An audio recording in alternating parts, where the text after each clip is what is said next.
இன்றைக்கி நம்ம இந்த வீடியோவில் எதை பற்றி பார்க்க போகிறோம் அப்படின்னு பார்த்தீங்கன்னா, மென்சுரேஷனில் சர்க்கிளை பேஸ் பண்ணி வரக்கூடிய ஒரு 10 வித்தியாசமான சம்ஸை தான் பார்க்க போகிறோம். சரி, வாங்க வீடியோக்குள்ளே போகலாம். இப்போ ஃபஸ்ட் சம்மில் என்ன கொடுத்துருக்காங்க பாருங்கள். ஒரு வெள்ளி கம்பி. ஸோ இந்த மாதிரி ஒரு கம்பி ஒன்று இருக்குது. ஸோ அந்த கம்பியை நான் வளைச்சி ஒரு சதுரத்தை உருவாக்குறேன். ஸோ இந்த கம்பியை வளைச்சி இந்த மாதிரி ஒரு சதுரத்தை உருவாக்குறேன். அதனால் அடைக்கப்பட்ட பகுதியின் பரப்பு, இந்த சதுரம் கவர் பண்ணியிருக்கக்கூடிய இந்த பரப்போட வேல்யூ கொடுத்துருக்காங்க. வேல்யூ என்னென்னா 484 சென்டிமீட்டர் ஸ்கொயர்டுன்னு வரும். ஓகேவா? ஸோ அதே வெள்ளி கம்பியை வட்டமாக வளைக்கிறேன். ஸோ இதே கம்பியை வட்டமாக மாற்றுறேன். இப்போ இந்த வட்டத்தோட விட்டம் என்ன அப்படின்னு சொல்லி கேட்டிருக்காங்க. இதான் வந்து விட்டம். இதோட வேல்யூ தான் நம்ம கண்டுபிடிக்கிறோம்.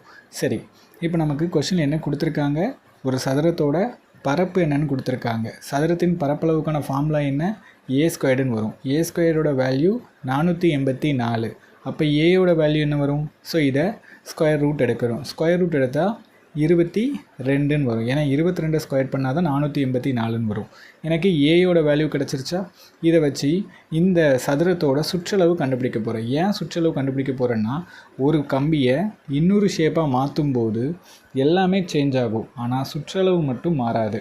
அப்போ சுற்றளவு சேமாக இருக்கும். அதனால் எனக்கு இதோட சுற்றளவு கண்டுபிடிச்சா அதை தான் வட்டத்தோட சுற்றளவாகவும் இருக்கும். ஸோ இப்போ எனக்கு சதுரத்தோட சுற்றளவுக்குள்ள ஃபார்முலா என்னென்னா 4Aன்னு வரும். ஸோ ஏயோட வேல்யூ 22. ரெண்டையும் சப்ஸ்டியூட் பண்ணி பெருக்கினா எனக்கு 88ன்னு வரும். அப்போ எனக்கு சதுரத்தோட சுற்றளவு 88ன்னா வட்டத்தோட சுற்றளவும் 88 தான் இருக்கும். வட்டத்தின் சுற்றளவுக்கான ஃபார்முலா என்ன அப்படின்னு தெரிஞ்சுக்கணும். வட்டத்தின் சுற்றளவுக்கான ஃபார்முலா என்னென்னா 2πrன்னு வரும். ஸோ பைக்கு மேலே 22/7, r அப்படியே வச்சுக்கிறேன், = 88. இப்போ இதையும் கட் பண்ணால் 4, இதையும் கட் பண்ணால் 2, இந்த 7 அந்த சைடு கொண்டு போயிடுவோம். அப்போ r = 14. ஏன்னா கொஸ்டின் என்ன கேட்டிருக்காங்க, டயாமீட்டர் தான் கேட்டிருக்காங்க. அப்போ டயாமீட்டர் = 2 ரேடியஸ். ஸோ அப்போ டயாமீட்டர் ருக்கு மேலே 14ன்னு போட்டால் 28 தான் ஆன்சர். இப்போ ரெண்டாவது சம் என்ன அப்படி சொல்லி பார்க்கலாமா? இப்போ இந்த சம்மில் 9 சென்டிமீட்டர் ஆரம் உள்ளன்னு சொல்லி கொடுத்துருக்காங்களா? ஸோ ஆரத்தோட வேல்யூ, அதாவது ஆர்னு வச்சுக்கிறேன், இது வந்து 9 சென்டிமீட்டர்னு சொல்லிட்டாங்க. ஒரு வட்டத்தில் இருந்து 140 டிகிரி மைய கோணம் கொண்ட, அதாவது டிகிரியோட வேல்யூ கொடுத்துருக்காங்க 140 டிகிரி. ஓகேவா? ஸோ ஒரு வட்டக்கோண பகுதியை வெட்டி எடுத்து அதன் ஆரங்களை ஒன்றிணைத்து அப்படி சொல்லி கொடுத்துருக்காங்க. ஸோ வட்டக்கோண பகுதின்ட்டான் பார்த்தீங்களா? ஸோ இதுக்கு ஃபார்முலா அப்படியே மாறும். ஏன்னா ஃபார்முலாவில் θ/360 வரும். ஓகேவா? ஸோ ஒன்றிணைத்து கூம்பாக்கினால் கிடைக்கும் கூம்பின் வளைபரப்பு என்னன்னு கேட்டிருக்காங்க. ரொம்ப சிம்பிள். வட்டக்கோண பகுதிக்கு பரப்பளவுக்கான ஃபார்முலாவை சப்ஸ்டியூட் பண்ணணும். ரொம்ப சிம்பிள். ஸோ வட்டக்கோண பகுதியின் பரப்பளவுக்கான ஃபார்முலா என்ன அப்படின்னு பார்த்தீங்கன்னா θ/360. θ/360 இன்ட்டு பரப்பு தானே, πr² போட்டுடணும். ரொம்ப சிம்பிள். வட்டக்கோண பகுதி பரப்பளவுக்கான ஃபார்முலா. ஸோ θக்கு பதிலாக அந்த 140/360 இன்ட்டு பைக்கு பதிலாக 22/7 இன்ட்டு ஆருக்கு பதிலாக அந்த 9 சப்ஸ்டியூட் பண்ணுவோம். 9 × 9ன்னு வரும். ஓகேவா? ஸோ இது எல்லாத்தையும் கட் பண்ணுவோம். இதையும் அடித்தா 40ன்னு வரும். இதையும் அடித்தா 20ன்னு வரும். இந்த 0 கட் ஆயிரும். இதையும் அடித்தா 2, இதையும் அடித்தா 11ன்னு வரும். இந்த 2 இடமையும் பெருக்குனா 99ன்னு வரும். இதான் ஆன்சர். அடுத்த கொஸ்டின் என்ன அப்படி சொல்லி பார்க்கலாமா? இப்போ இந்த கொஸ்டினில் மாட்டு வண்டி சக்கரத்தின் ஆரம் சொல்லி கொடுத்துருக்காங்க. மாட்டு வண்டி சக்கரத்தோட ஆரத்தோட வேல்யூ 35ன்னு சொல்லிட்டாங்க. ஸோ நான் r = 35ன்னு எழுதிக்கிட்டேன். இந்த மாட்டு வண்டி வந்து 154 மீட்டர் டிஸ்டன்ஸ் வந்து கிடக்குது. ஸோ டிஸ்டன்ஸ் எவ்வளோ தூரம் கிடக்குது? 154. d = 154ன்னு எழுதியாச்சு. நமக்கு அப்போ அந்த வண்டியோட வீலு எத்தனை சுற்றி இருக்குன்னு கண்டுபிடிக்கணும். என்னோட வேல்யூ கண்டுபிடிக்கணும். ஒரு சுற்றுக்கு அந்த வீல் எவ்வளோ டிஸ்டன்ஸ் ட்ராவல் பண்ணுதுங்கிறத ஃபஸ்ட்டு கண்டுபிடிப்போமா? இதான் நமக்கான வீலு. ஒரு சுற்றுக்கு எவ்வளோ கிடக்கும்? அப்போது சுற்றி வர அளவு தான் அந்த வீல் ஒரு சுற்றுக்கு கடந்த தொலைவு. அப்போது வீலோட சுற்றளவு கண்டுபிடிக்கணும். வீல் வந்து வட்ட ஷேப்பில் தான் இருக்கும். ஸோ அப்போது நீங்கள் வட்டத்தோட சுற்றளவு ஃபார்முலா சப்ஸ்டியூட் பண்ணணும். இதில் எனக்கு ருக்கு பதிலாக 35ன்னு போட்டு அடித்தா 5ன்னு வருமா? ஸோ இது எல்லாத்தையும் பெருக்குன்னா எனக்கு என்ன வரும் அப்படின்னு பார்த்தீங்கன்னா 220ன்னு வரும். ஓகேவா? So 220 centimetre square. இது வந்து ஒரு சுற்றுக்கு நம்ம வீல் வந்து 220 சென்டிமீட்டர் ஸ்கொயர் கிராஸ் பண்ணுது. அப்போது 154 மீட்டர் கிராஸ் பண்ணணுன்னா நம்ம வீல் எத்தனை சுற்றி இருக்கணும்? அப்போ மொத்தம் உள்ளதை மேலே எழுதிக்கணும். 154 இது மீட்டர்னால மீட்டரை சென்டிமீட்டராக மாற்றுறதுக்கு இன்ட்டு 100ன்னு போட்டுடணும். இன்ட்டு 100 டிவைடட் பை ஒரு சுற்றுக்கு உள்ளது, அதாவது மொத்த சுற்று டிவைடட் பை ஒரு சுற்று.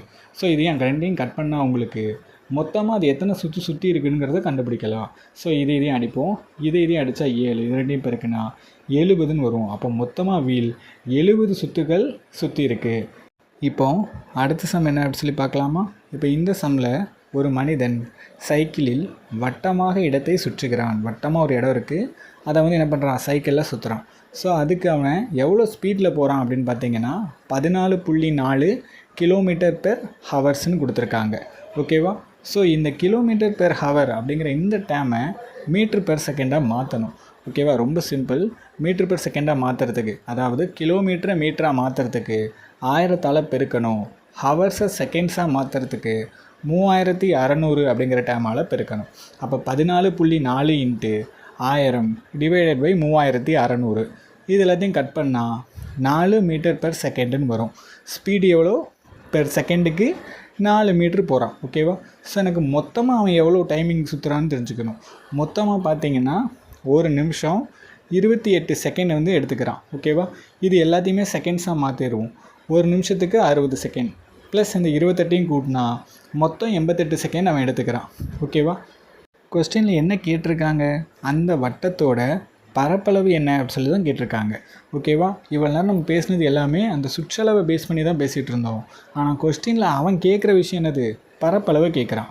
ரொம்ப சிம்பிள். எப்படி கண்டுபிடிக்கணும்னா, இப்போ ஒரு செகண்டுக்கு அவன் 4 மீட்டர் சுற்றுறான், அது நமக்கு தெரியும். அப்போது 88 செகண்டுக்கு அவன் எவ்வளோ மீட்டர் சுற்றியிருப்பான்?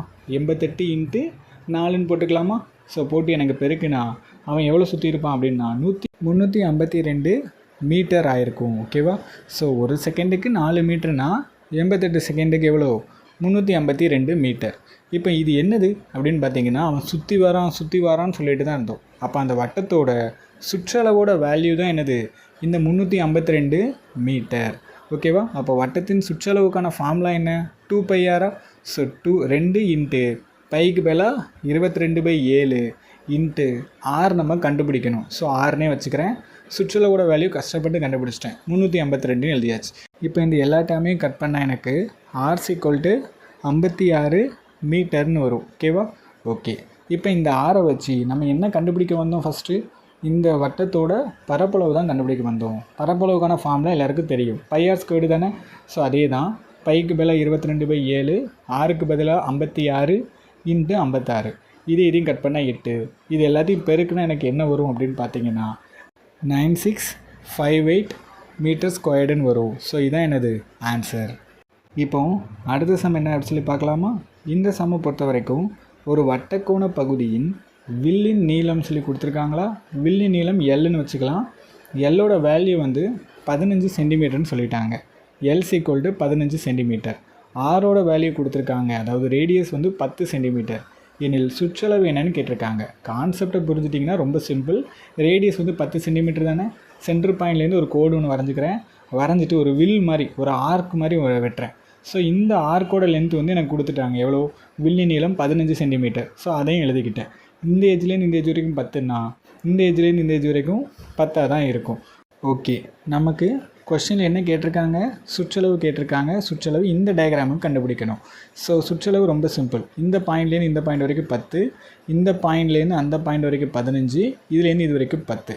அதாவது அந்த டயக்ராம் அப்படியே சுற்றி வரணும்.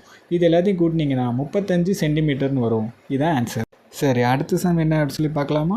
இந்த கொஸ்டினில் 10 சென்டிமீட்டர் ஆரமுள்ள சொல்லி கொடுத்துருக்காங்க. அதாவது ரேடியஸோட வேல்யூ வந்து 10 சென்டிமீட்டர், ஆர்ஸ் ஈக்குவல் டு 10 சென்டிமீட்டர்னு எழுதிக்கிட்டேன். ஒரு வட்டத்தின் அதன் மையத்திலிருந்து 90 டிகிரி கோணத்தில் அப்படி சொல்லி கொடுத்துருக்காங்க. அதாவது டீட்டாஸ் ஈக்குவல் டு 90 டிகிரின்னு எழுதிக்கிட்டேன். ஒரு வட்ட வில் ஒன்று வரைகிறோம். ஸோ அந்த வட்ட வில்லோட மிகப்பெரிய சைடோட பரப்பளவு என்னன்னு சொல்லி கேட்டிருக்காங்க. இந்த மிகப்பெரிய அப்படிங்கிறது தான் ஒரு ட்விஸ்ட் இருக்குது. முதல்ல என்ன பண்ணுறேன் அப்படின்னா 10 சென்டிமீட்டர் ரேடியஸுக்கு ஒரு வட்டம் ஒன்று வரைஞ்சிக்கிறேன். இந்த மாதிரி சும்மா இதை வட்டம்னு வச்சுக்கோங்க. இப்போது இதோட சென்டர் பாயிண்ட்லேருந்து 90 டிகிரிக்கு ஒரு என்ன பண்ணுறேன், ஒரு ஸ்ட்ரெயிட்டாக ஒரு வில் ஒன்று வரைகிறேன். ஓகேவா? ஸோ வரைஞ்சிட்டு இந்த வட்டக்கோண பகுதியின் பரப்பளவு என்னன்னு கேட்டிருக்காங்க. அதாவது மிக பெருசு தானே, இது சின்ன வட்டக்கோணம், இது பின்னாடி இருக்குது பாருங்கள், இது பெரிய வட்டக்கோணம். ஸோ இந்த பெரிய வட்டக்கோணத்தோட பரப்பளவு என்னென்னு கண்டுபிடிக்கணும்.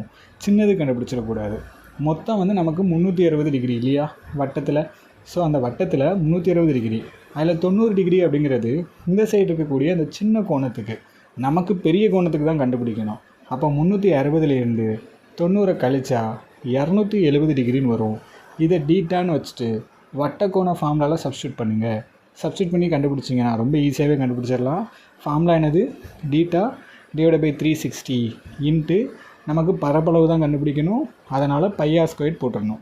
ஸோ டீட்டாக்கு பதிலாக 270 டிவைடட் பை 360 இன்ட்டு பைக்கு பதிலாக 22/7, ஆறுக்கு பதிலாக நமக்கு கொடுத்துருக்காங்கல்ல 10 இன்ட்டு 10. ஸோ இது எல்லாத்தையும் கட் பண்ணுவோமா? இது எல்லாத்தையும் கட் பண்ணால் எனக்கு என்ன வரும் அப்படின்னு பார்த்தீங்கன்னா 1650 டிவைடட் பை 7 சென்டிமீட்டர் ஸ்கொயர்டுன்னு வரும். இதுதான் ஆன்சர். ஓகே, அடுத்த சம் என்ன அப்படி சொல்லி பார்க்கலாமா? இந்த கொஸ்டினில் ஒரு வட்டப்பாதையின் அப்படி சொல்லி கொடுத்துருக்காங்க. நமக்கு வந்து வட்டமாக ஒரு பாதை மாதிரி இருக்குது. ஓகேவா? ஸோ 2 ஆரங்கள் கொடுத்துருக்காங்க. அதாவது சென்ட்ரு பாயிண்ட்லேருந்து 56 மீட்டர் ஆரத்தில் ஒரு வட்டம் ஒன்று இருக்குதுன்னு வச்சுக்குவோம். நான் அந்த மாதிரி வரைகிறேன் பாருங்கள். இந்த மாதிரி ஒரு வட்டம் இருக்குது. அதே மாதிரி சென்ட்ரு பாயிண்ட்லேருந்து 49 மீட்டர் டிஸ்டன்ஸில் இன்னொரு வட்டம் இருக்குது. அதாவது இந்த மாதிரி இது வரைக்கும் இருக்கும், குட்டியாக தானே இருக்கும் 49. இந்த மாதிரி அதாவது இங்கேயும் ஒரு வட்டம் ஒன்று வரைகிறேன். ஸோ இப்போ இந்த 2 வட்டத்தையும் கம்பேர் பண்ணி பாருங்கள். சென்டரில் வந்து கார்டன் இருக்குது, சுற்றியும் என்னது ஒரு நடைபாதை. இந்த இடத்துல தான் என்ன பண்ணுவாங்க, மக்கள்லாம் நடந்து போவாங்க. ஸோ இதோட பரப்பை தான் நம்ம கண்டுபிடிக்கணும். அதாவது ரொம்ப சிம்பிள். என்ன பண்ண போகிறோம் அப்படின்னு பார்த்தீங்கன்னா, சென்டர்லேருந்து அந்த எட்ஜ் வரைக்கும் இருக்கக்கூடிய அந்த பெரிய வட்டம் அதோட பரப்பளவு கண்டுபிடிக்க போகிறோம். அதே மாதிரி சென்டர்லேருந்து அந்த எட்ஜுக்கு முன்னாடி இருக்கக்கூடிய அந்த சின்ன வட்டம் அதோட பரப்பளவையும் கண்டுபிடிக்க போகிறோம். இந்த 2 பரப்பளவையும் கழிக்க போகிறோம். ஓகேவா? எனக்கு வந்து பரப்பளவுக்கான ஃபார்முலா என்னன்னு தெரியும். பரப்பளவுக்கான ஃபார்முலா என்ன? πr² வருமா? ஸோ உள்ளே இருக்கக்கூடிய அந்த ஆரை நான் என்ன பண்ண போகிறேன், r1ன்னு வச்சுக்க போகிறேன். அதே மாதிரி வெளியில் இருக்கக்கூடிய அந்த ஆரை r2ன்னு வச்சுக்க போகிறேன். அப்போ πr1² மைனஸ் πr2² எழுதிக்கலாமா? ரெண்டுத்துலேயும் பை காமனாக இருக்குது. ஸோ என்ன பண்ண போகிறேன், பையை வெளியில் எடுத்துகிற போகிறேன். வெளியில் எடுத்துட்டா உள்ளே என்ன இருக்கும், r1² மைனஸ் r2² இருக்குமா? ஓகே, r1²க்கு பதிலாக 56², r2²க்கு பதிலாக 49² எழுதிக்கிறேன். இப்போது இந்த பையோட வேல்யூவை 22/7ன்னு அப்படியே எழுதிக்கிறேன். ஸோ இதை பாருங்களேன், a² மைனஸ் b². ஃபார்முலா இந்த மாதிரியே இருக்கா? அப்போ இதை எப்படி பிரித்து எழுதிக்கலாம் அப்படின்னு பார்த்தீங்கன்னா, a + b a - bன்னு எழுதிக்கலாம். ஏக்கு பதிலாக 56 + 49 இன்ட்டு அதே மாதிரி 56 - 49. ஸோ இந்த 2 டைமையும் கூட்டினா என்ன வரும்னா 105ன்னு வரும். இன்ட்டு இது 2ஐயும் கழிச்சா என்ன வரும்னா 7ன்னு வருமா? ஸோ இதை அப்படியே இல்லை சப்ஸ்டியூட் பண்ணிடுவோம். அப்போ இன்ட்டு 105 இன்ட்டு 7ன்னு வரும். இதுவும் கட் ஆயிரும். இந்த 2 டைமையும் பெருக்குனா என்ன வரும் அப்படின்னு பார்த்தீங்கன்னா எனக்கு 2310ன்னு வரும். இதுதான் ஆன்சர். அடுத்த கொஸ்டின் என்ன அப்படின்னு சொல்லி பார்க்கலாமா? இப்போ இந்த கொஸ்டினில் 2πr சுற்றளவு உள்ள வட்டத்தின் பரப்பளவும் சதுரத்தின் பரப்பளவும் சமம் எனில் அப்படின்னு சொல்லி கொடுத்துருக்காங்க. இப்போ ஃபஸ்ட் லைனில் இருக்கக்கூடிய இந்த 2πr சுற்றளவு உள்ள அப்படிங்கிறது நம்மளை கன்ஃபியூஸ் பண்ணுறதுக்காக கொடுத்துருக்காங்க. அது தேவையில்லை. மற்றதெல்லாம் எடுத்து எழுதிக்கலாம். வட்டத்தின் பரப்பளவு அப்படிங்கிறது πr² போம், சதுரத்தின் பரப்பளவுங்கிறது a² போம். இது ரெண்டும் சமம் அப்படிங்கிறாங்க. ஸோ அதனால் = போட்டுக்கிட்டேன். எனில் சதுரத்தின் சுற்றளவு என்னன்னு கேட்டிருக்காங்க. சுற்றளவுக்கான ஃபார்முலா 4a. a என்னென்னு கண்டுபிடிக்கணும். ஸோ 4a என்னென்னு எனக்கு தெரியணும்னா ஏயோட வேல்யூ தெரியணும். நான் என்ன பண்ண போகிறேன், இங்கே a தெரியணுங்கிறதுக்காக இந்த சைடு ரூட் எடுக்க போகிறேன். ரூட் எடுத்தால் இங்கே πr² இருக்குது. r² இருக்கிறதுனால ஒரு r ரூட் விட்டு வெளியில் வந்துடும். ஆனால் பைங்கிறது ஒன்று தான் இருக்குது. அதனால் √πன்னு தான் இருக்கும். ஏயோட வேல்யூ என்ன இருக்கும், a = r √πன்னு இருக்கும். ஸோ இந்த ஏவை அப்படியே எல்லாம் சப்ஸ்டியூட் பண்ணிட்டா 4r √πன்னு வரும். இதுதான் ஆன்சர். ஸோ நெக்ஸ்ட் சம் என்ன அப்படி சொல்லி பார்க்கலாமா? இந்த கொஸ்டினில் ஒரு வட்டத்தின் ஆரம் 20% அதிகரிக்குமானால் அப்போது அந்த வட்டத்தின் பரப்பளவு எவ்வளவு சதவிகிதம் அதிகரிக்கும் அப்படின்னு சொல்லி கேட்டிருக்காங்க. ஃபஸ்ட்டு நார்மலாக 100% இருக்கும். நமக்கு 20% அதிகரிக்குதுன்னு கொடுத்துட்டாங்க. அப்போ 100 + 20 120%ஆக மாறிடுமா? ஓகே, அப்போ இன்ட்டு 120 டிவைடட் பை 100. எனக்கு பரப்பளவில் ஆர் எத்தனை தடவை வந்திருக்குன்னு பாருங்களேன். ஏன்னா நமக்கு ஆரம் தான் 20% அதிகரிக்குன்னு கொடுத்துருக்காங்க. பரப்பளவு அப்படிங்கிறது πr². ஆர் வந்து 2 தடவை வந்திருக்கு. அதனால் இந்த டேமை 2 தடவை எழுதிக்கணும். இன்ட்டு 120/100. ஸோ எல்லாத்தையும் கட் பண்ணுவோமா? இதையே அடிச்சிடலாம். இது ரெண்டையும் பிறகுனா 144ன்னு வரும். முதல்ல 100% இருந்துச்சு, முடிவில் 144%ஆக மாறிடுச்சு. அப்போ எவ்வளோ அதிகரிச்சிருக்கு? 44% அதிகரிச்சிருக்கு. இதுதான் ஆன்சர். அடுத்த சம் என்ன அப்படின்னு சொல்லி பார்க்கலாமா? ஆரம் வந்து 6 சென்டிமீட்டர் உடைய அப்படின்னு சொல்லி கொடுத்துருக்காங்க. அதாவது ஆரோட வேல்யூ வந்து 6 சென்டிமீட்டர் உடைய வில்லின் நீளம், அதாவது லென்த்தோட வேல்யூ கொடுத்துருக்காங்க. அதை எல்லுன்னு வச்சுக்கலாமா? எல் = 20 சென்டிமீட்டர் கொண்டுள்ள வட்ட கோணத்தின் பரப்பளவு என்னன்னு கேட்டிருக்காங்க. இந்த மாதிரி எல்லும் ஆறும் கொடுத்துட்டு வட்ட கோணத்தின் பரப்பளவு கேட்டாங்கன்னா ரொம்ப சிம்பிளான ஒரு ஃபார்முலா இருக்குது. என்னதுன்னா LR டிவைடட் பை 2. இதுதான் ஃபார்முலா. எல்லுக்கு பதிலாக 20ன்னு சப்ஸ்டிட் பண்ணிடுவோமா? ஸோ 20 இன்ட்டு ஆறுக்கு பதிலாக 6ன்னு போட்டுடலாம், டிவைடட் பை 2. ஸோ இது அடித்தா 10ன்னு வரும். இது ரெண்டையும் பிறகுனா 60ன்னு வரும். 60 சென்டிமீட்டர் ஸ்கொயர்டுன்னு வரும். ஸோ இதுதான் ஆன்சர். சர்க்கிளை பேஸ் பண்ணி இருக்கக்கூடிய பேசிக்கான 10 சம்ஸை நான் சால்வ் பண்ணியிருக்கேன்.